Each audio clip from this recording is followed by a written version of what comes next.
Capítulo 5 Conhecimento especializado, experiências ou observações pessoais. O quarto passo para a riqueza.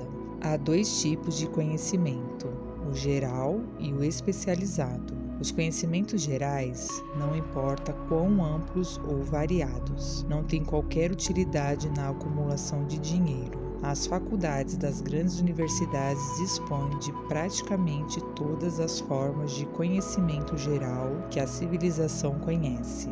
Mas a maioria dos professores raramente tem dinheiro. Eles se especializaram em ensinar conhecimentos, mas não na organização ou na utilização dos mesmos. O conhecimento não irá atrair dinheiro, a não ser que ele seja organizado e direcionado com inteligência, por meio de planos práticos para a ação e para o propósito específico da acumulação do dinheiro. A falta de compreensão desse fato tem gerado confusão para milhões de pessoas que falsamente acreditam que conhecimento é poder. Nada disso. Conhecimento é apenas poder em potencial. Ele só se transforma em poder quando e se for organizado em planos definidos para ação e direcionado para um propósito específico. Esse elo perdido, presente em todos os sistemas de educação que as civilizações de hoje conhecem, pode ser visto nas dificuldades que nossas instituições de ensino têm em ensinar aos alunos como organizar o conhecimento que adquirem. Muita gente comete o erro de achar que, como Henry Ford teve pouca formação escolar, ele não é uma pessoa educada. Quem comete esse erro simplesmente não conhece Henry Ford, nem o real significado da palavra educar. Ela deriva do latim educo, que significa eduzir, extrair, desenvolver a partir de dentro. Uma pessoa educada não é necessariamente uma pessoa que detém grande quantidade de conhecimentos gerais ou especializados. Uma pessoa educada é aquela que desenvolveu as faculdades mentais pelas quais pode conseguir o que quiser, ou algo equivalente, sem atropelar os direitos dos outros. Henry Ford se encaixa muito bem nessa definição. Durante a Guerra Mundial, um jornal de Chicago publicou editoriais em que afirmava, entre outras coisas, que Henry Ford era um pacifista ignorante. O Sr. Ford se insurgiu contra as declarações e processou o jornal por difamação. Quando o processo foi julgado no tribunal, os advogados pleitearam a exceção da verdade e intimaram o próprio Ford a depor, para provar ao júri que ele era realmente um ignorante. Os advogados fizeram um monte de perguntas ao Sr. Ford, todas com o intuito de provar cabalmente que, embora ele tivesse conhecimentos especializados consideráveis no tocante à fabricação de automóveis, ele era em geral um homem ignorante. O Sr. Ford foi torturado com perguntas do tipo: quem foi Benedict Arnold? Quantos soldados a Inglaterra mandou para os Estados Unidos para sufocar a rebelião de 1776? Em resposta a esta última, Ford rebateu: eu não sei o número exato de soldados que a Inglaterra mandou, só sei que foi um número consideravelmente maior do que o que voltou para casa.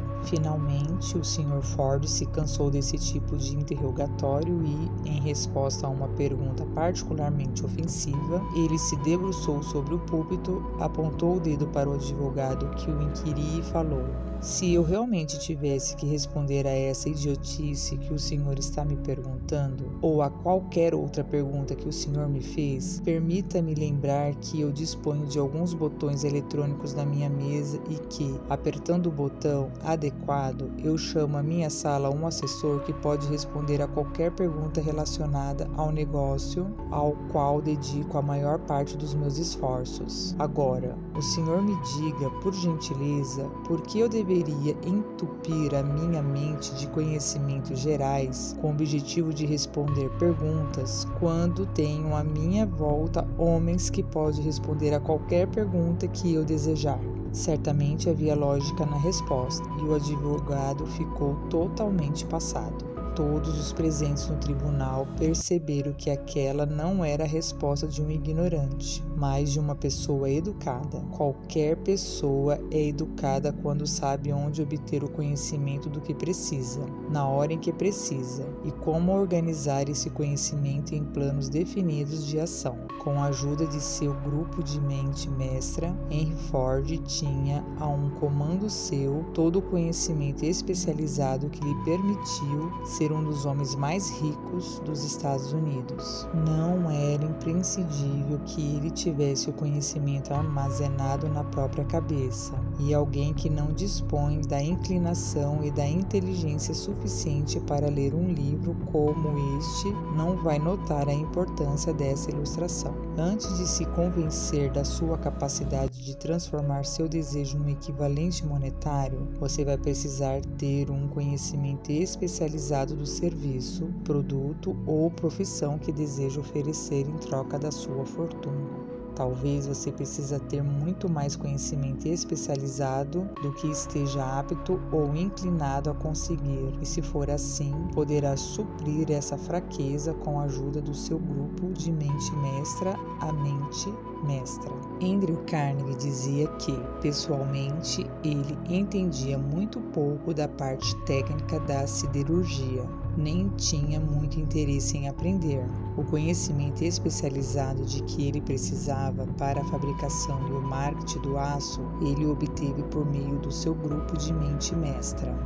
A acumulação de grandes fortunas exige poder, e o poder é adquirido pelo conhecimento especializado, muito bem organizado e dirigido, mas esse conhecimento não precisa estar necessariamente na posse da pessoa que adquire a fortuna. Esse último parágrafo deve dar esperança e incentivo àquele que ambiciona acumular uma grande fortuna, mas que não dispõe pessoalmente da educação necessária para ter todo o conhecimento necessário. As pessoas, às vezes, passam pela vida sofrendo de complexo de inferioridade porque têm pouca educação. A pessoa que souber organizar e dirigir uma mente mestra com os que possuem os conhecimentos necessários para a acumulação de dinheiro é tão educada quanto qualquer um do grupo. Lembre-se sempre disso, caso se sinta inferior por ter uma educação limitada. Thomas Alva Edison só teve 3 meses de educação formal em toda a vida, mas não lhe faltava educação e ele não terminou a vida pobre. Henry Ford não chegou sequer ao 6º ano de sua educação formal, mas também conseguiu se sair muito bem financeiramente. O conhecimento especializado é um dos serviços mais baratos e abundantes que você pode encontrar. Se não acredita, consulte a folha de pagamento de qualquer universidade.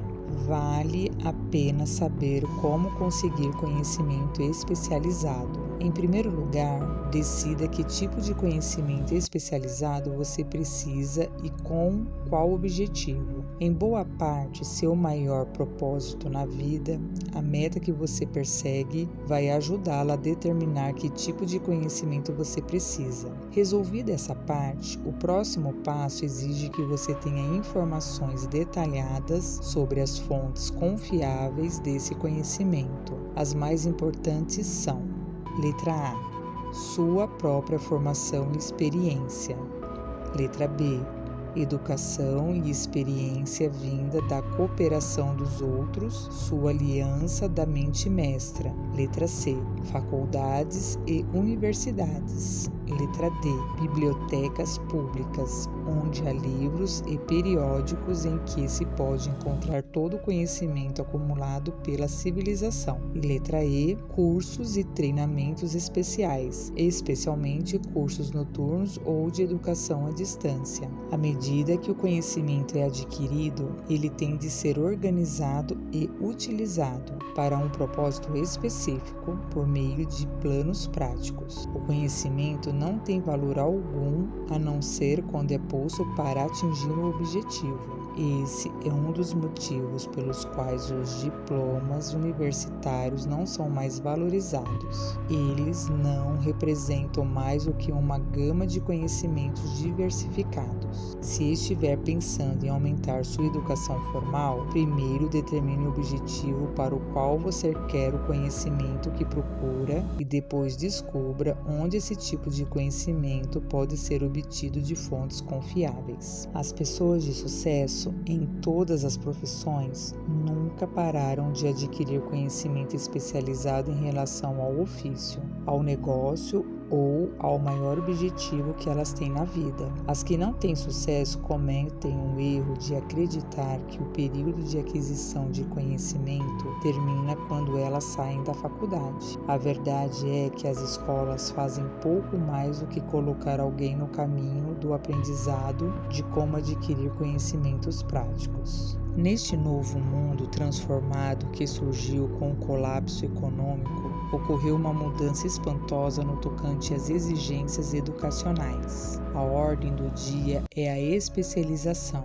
Essa verdade foi enfatizada por Robert Moore, secretário da Universidade de Colômbia. Precisa-se urgentemente de especialistas. O que as empresas mais querem, especialmente, são candidatos que se especializaram numa determinada área, pós-graduados em administração que tenham formação em contabilidade e estatística, engenheiros de todos os tipos, jornalistas, arquitetos, químicos e também líderes excepcionais e os formandos mais ativos. A pessoa que teve uma vida ativa no campus, que se dá bem com todo mundo e que se saiu bem nos estudos, tem com certeza uma vantagem sobre aquele aluno essencialmente acadêmico. Algumas delas, por terem uma formação completa, chegam a receber várias propostas de emprego, num conceito bem diferente daquele que pensa que o aluno que só tira 10 é invariavelmente aquele que recebe maiores opções de emprego. O Sr. Moore disse que a maioria das empresas não só analisa o desempenho acadêmico, mas também um relatório de atividades e a personalidade dos alunos. Uma das maiores indústrias do país, líder do ramo, escreveu o seguinte ao Sr. Moore em relação aos formandos: estamos interessados principalmente em pessoas que tenham excelente desempenho em atividades de administração. Por esse motivo, enfatizamos as qualidades de caráter, inteligência e personalidade muito mais do que uma formação acadêmica específica. Proposta de estágio. Ao propor um sistema para os alunos estagiarem nos escritórios, nas lojas e na indústria durante as férias de verão, o Sr. Moore avalia que, depois dos primeiros 2 ou 3 anos de faculdade, cada aluno deve escolher um curso para o futuro ou dar um tempo se estiver meramente flanando sem objetivo por uma grade acadêmica, sem qualquer especialização. As faculdades e universidades precisam se dar conta de que todas as profissões e empregos de hoje exigem especialistas, disse ele, propondo que as instituições de ensino assumam uma responsabilidade mais direta pela orientação vocacional. Uma das fontes mais confiáveis para quem precisa de conhecimento especializado são as escolas noturnas, presentes na maioria das grandes cidades. As escolas, por correspondências, fornecem treinamento especializado em qualquer lugar onde o correio chegue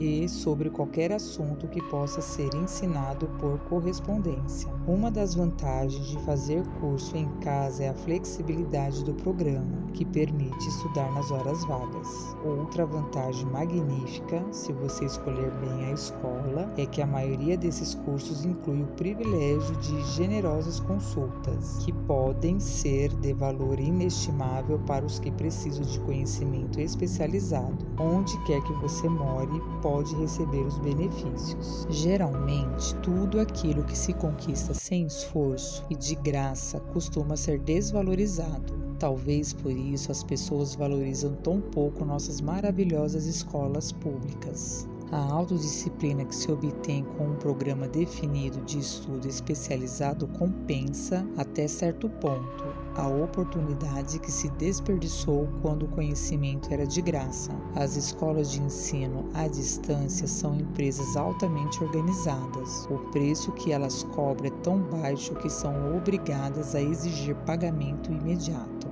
Como são pagas independentemente de se tirar boas notas ou não, o aluno acaba se vendo na obrigação de dar sequência a um curso que, de outra maneira, ele abandonaria. As escolas de ensino à distância não fazem muita questão de enfatizar isso, mas a verdade é que seus departamentos de contas a receber dão um melhor treinamento em matéria de tomada de decisão, ação imediata e realização do programa iniciado. Aprendi isso por experiência própria, há mais de 25 anos, quando me inscrevi para fazer um curso de propaganda. Depois de completar 8 ou 10 lições, parei de estudar, mas a escola não parou de me mandar as contas. Além do mais, insistia que eu tinha que pagar, apesar de eu ter abandonado os estudos. Decidi que, como teria mesmo que pagar pelo curso, um compromisso legal que havia assumido, eu deveria seguir com as lições até o fim para dar valor ao meu dinheiro.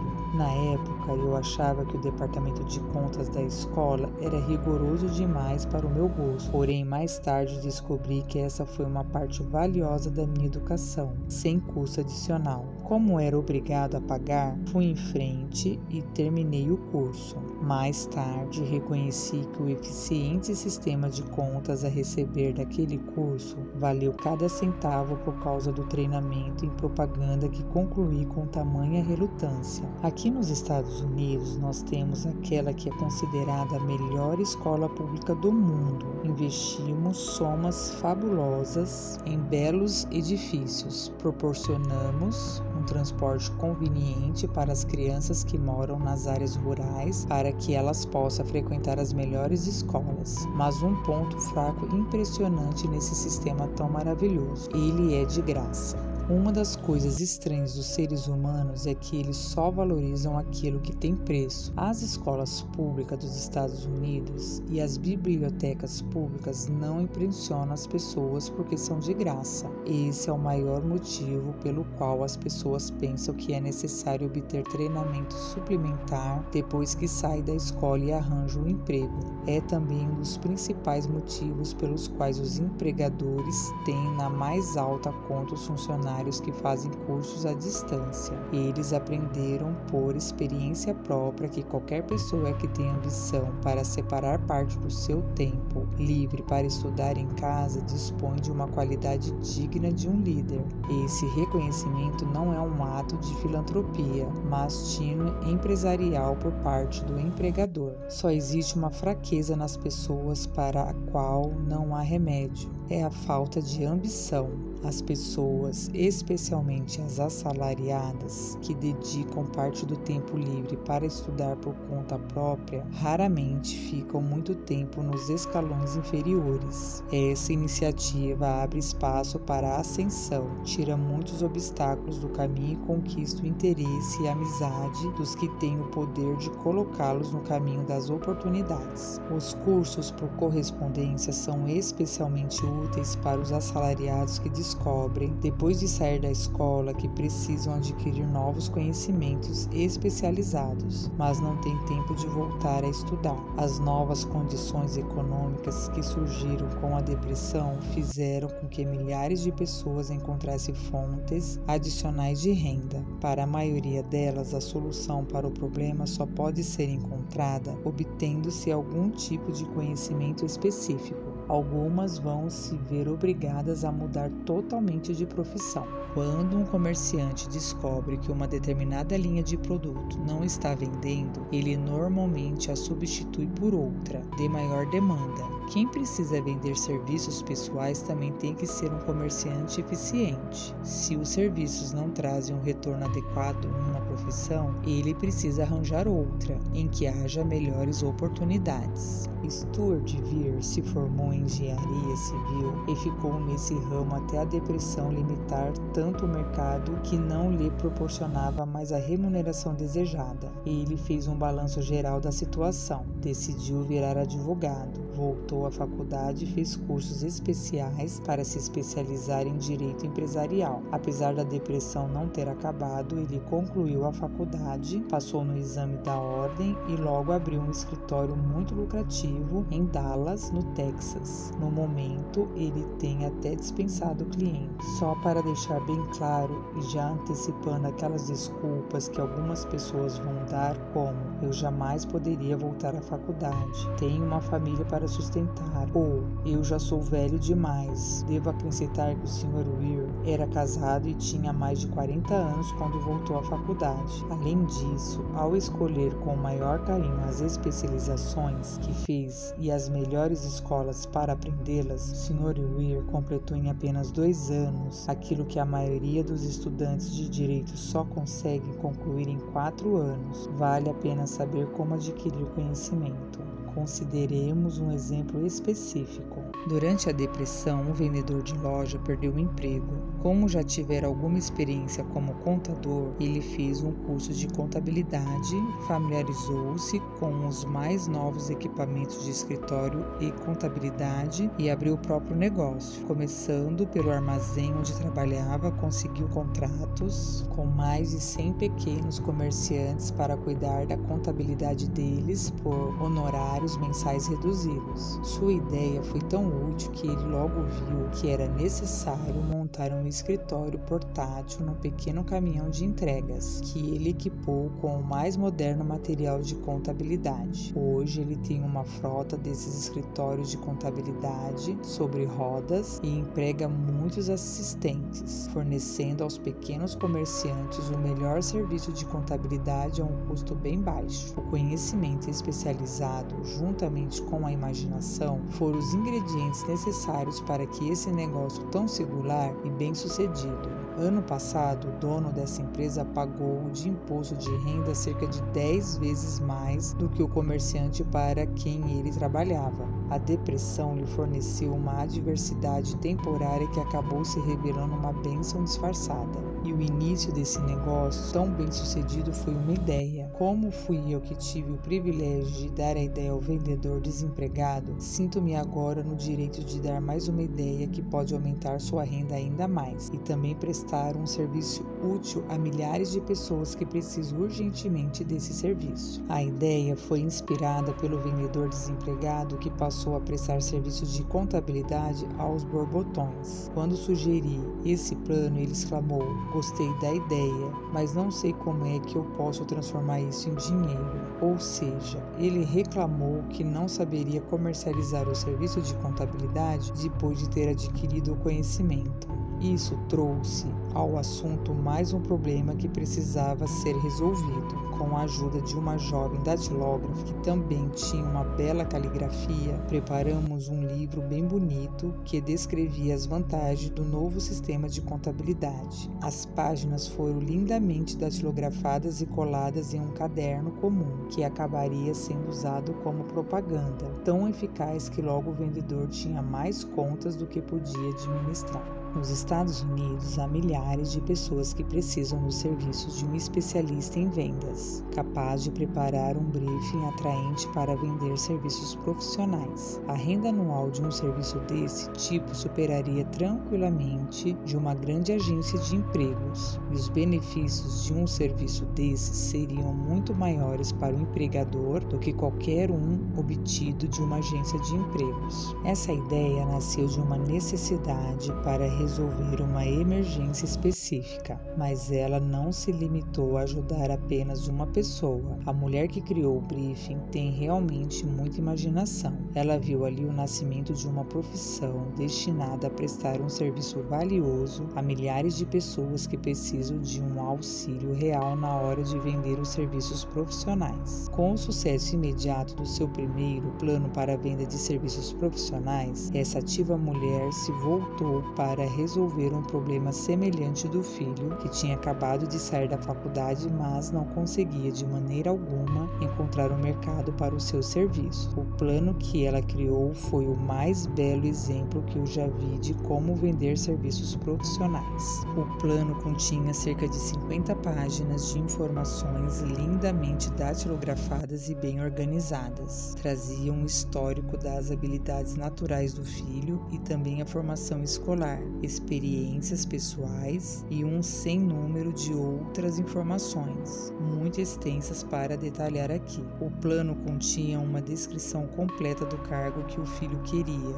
incluindo um resumo do plano de ação que ela adotaria ao ocupar o cargo. A preparação desse livro tomou várias semanas, durante a qual a mãe mandava o filho quase que diariamente à biblioteca pública, pesquisar os dados necessários para ele vender seu serviço da melhor maneira possível. Ela também mandou que ele visitasse todos os concorrentes do potencial empregador e deles colheu informações cruciais sobre métodos de trabalho, que foram valiosas na formatação do plano que ele pretendia adotar. Quando o plano foi concluído, continha mais de meia dúzia de excelentes sugestões para o uso e benefício do potencial empregador. As sugestões foram realmente adotadas pela empresa. Alguém poderia perguntar: por que se dar tanto trabalho só para conseguir um emprego? A resposta vai direto ao ponto e é dramática, pois trata de um assunto que é uma verdadeira tragédia para milhões de pessoas cuja única fonte de renda é a venda de serviços profissionais. A resposta é: fazer uma coisa bem feita nunca é problema. O plano preparado por essa mãe ajudou o filho a conseguir o emprego desejado na primeira entrevista, por um salário que ele mesmo determinou. Além do mais, e isso também é importante, o emprego não exigia que o rapaz começasse de baixo. Ele começou como executivo júnior e com salário de executivo. E você ainda pergunta: por que ter todo esse trabalho? Bem, em primeiro lugar, a apresentação bem planejada desse rapaz economizou nada mais, nada menos que uns 10 anos que ele precisaria para chegar até onde ele queria, se tivesse começado de baixo. A ideia de começar de baixo e ir subindo numa empresa pode até parecer boa, mas a grande objeção a ela é a seguinte: em geral, aqueles que começam de baixo nunca conseguem erguer a cabeça a ponto de serem percebidos quando surgem as oportunidades, por isso eles continuam lá embaixo. Devemos também nos lembrar que o panorama visto de baixo não é muito brilhante nem estimulante. Tem a tendência de matar a ambição. A isso se chama de cair numa vala, o que significa que aceitamos nosso destino porque acabamos criando uma rotina diária, um hábito que acaba ficando tão forte que nós acabamos desistindo de tentar abandoná-lo. É por isso que vale a pena começar 1 ou 2 degraus acima do mais baixo. Assim criamos o hábito de que olhar à nossa volta, de observar como os outros sobem na vida, de perceber as oportunidades que surgem e de abraçá-las sem hesitar. Dan Alpin é um magnífico exemplo disso. Na faculdade, ele foi gerente do famoso time de futebol de Notre Dame, no Campeonato Nacional de 1930, na época dirigido pelo falecido Knut Rockne. Talvez ele tenha sido inspirado a sonhar alto pelo grande técnico e não confundir uma derrota temporária com um fracasso total, assim como o grande industrial Andrew Carnegie inspirava seus assistentes a traçar metas ambiciosas para si mesmos. De todo modo, o jovem Alpin terminou a faculdade numa época altamente desfavorável, quando a depressão diminuía a oferta de empregos, e assim, depois de flertar com o cinema e com um banco de investimentos, ele agarrou a primeira oferta com um futuro promissor que encontrou: vender aparelhos auditivos elétricos por comissão. Qualquer um poderia começar num emprego desses, e Alpin sabia disso, mas para ele foi o suficiente para abrir as portas da oportunidade. Por quase 10 anos ele continuou no emprego de que não gostava e nunca teria ido além, se não tivesse feito algo em relação à insatisfação. Primeiro, ele almejou o cargo de gerente adjunto conjunto de vendas da empresa e o conseguiu. Esse passo a mais o colocou suficientemente acima dos outros para permitir que vislumbrasse uma oportunidade maior ainda e também o colocou numa posição de visibilidade. Ele tinha um histórico tão bom como vendedor de aparelhos auditivos que Andrew, presidente do conselho, diretor da empresa de produtos dictográficos, que era concorrente da firma para o qual Alpin trabalhava, quis saber mais sobre o tal de Dan Alpin, que estava roubando clientes da Dictográfico, uma empresa estabelecida há muitos anos. Mandou chamá-lo. Quando a entrevista acabou, Alpin era o novo gerente de vendas, encarregado da divisão acústica. Aí, para testar a fibra de Alpin, Andrews o despachou para a Flórida por 3 meses de um jeito que ele teria que matar ou morrer no novo cargo. E ele não morreu. O espírito de Kurt Hockney, de que todo mundo adora um vencedor e não tem tempo para perdedores, o inspirou a se esforçar tanto no novo emprego que ele acabaria vice-presidente da empresa e gerente-geral da divisão de rádio acústico e silencioso, um cargo que a maioria das pessoas se orgulharia em ocupar depois de 10 anos de leais serviços prestados. Alpin o conseguiu em pouco mais de 6 meses. É difícil dizer quem merece mais elogios, se Aldrin ou Alpin, porque ambos deram provas concretas de terem uma qualidade muito rara, a imaginação. O Sr. Andrews merece crédito por ter visto no jovem Alpin um sujeito de primeira linha, daqueles que fazem e acontecem, e Alpin merece o crédito de se recusar a sacrificar a vida aceitando um trabalho de que não gostava. E esse é um dos pontos mais importantes que eu estou tentando acentuar nessa filosofia, que alcançamos grandes posições ou ficamos lá embaixo por causa de condições que nós podemos controlar se nos dispusermos a controlá-las. O que quero aqui é enfatizar que o sucesso e o fracasso são, em larga escala, uma decorrência do hábito.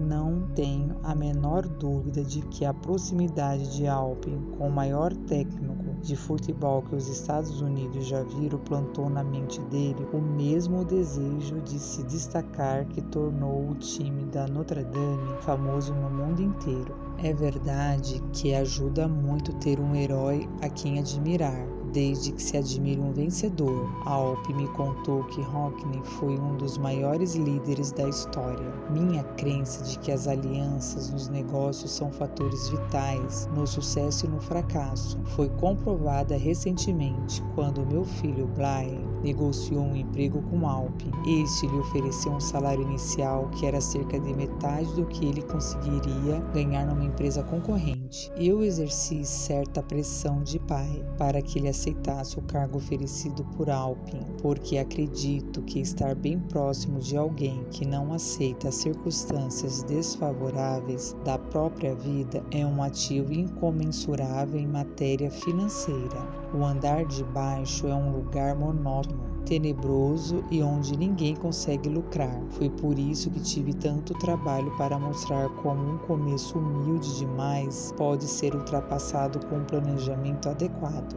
Foi por isso também que dei tanto espaço à descrição dessa nova profissão, criada por uma mulher dedicada a fazer um belo planejamento, porque queria que o filho tivesse um início promissor. Com as novas condições trazidas pelo colapso econômico, também veio a necessidade de vender os serviços profissionais de uma maneira melhor e mais moderna. É difícil saber porque nunca ninguém atinou para essa magnífica necessidade, se analisarmos o fato de que mais dinheiro troca de mãos em pagamento de serviços profissionais do que por qualquer outro motivo.